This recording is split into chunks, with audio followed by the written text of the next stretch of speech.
Rekaman amatir memperlihatkan penganiayaan yang dilakukan seorang wanita terhadap temannya sesama wanita di kawasan Pergudangan 88, Marusu, Maros, Sulawesi Selatan. Pelaku berinisial R, usia 19 tahun, terlibat pertikaian dengan korban AB usia 19 tahun. Awalnya mereka janjian untuk mengklarifikasi permasalahan terkait seorang pria, namun klarifikasi berubah menjadi aksi kekerasan.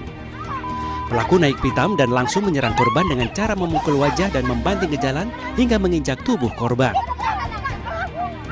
Pasca kejadian, tim Satreskrim Polres Maros yang menerima laporan dari korban akhirnya mengamankan pelaku di kediamannya.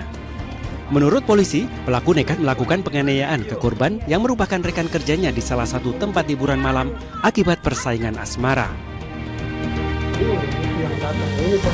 Penganiayaan ini dilakukan oleh salah satu temannya yang merupakan diduga adanya perselisihan terkait dengan hubungan asmara dengan seorang pria. Kami amankan terduga pelaku penganiayaan di kediamannya. Akibat kejadian ini, korban diketahui mengalami luka robek di bagian pipi dan pelipis matanya. Kini pelaku tengah diperiksa intensif di Mapolres Maros untuk proses hukum lebih lanjut. Dari Kabupaten Maros, Sulawesi Selatan, Wahyu Ruslan, iNews melaporkan.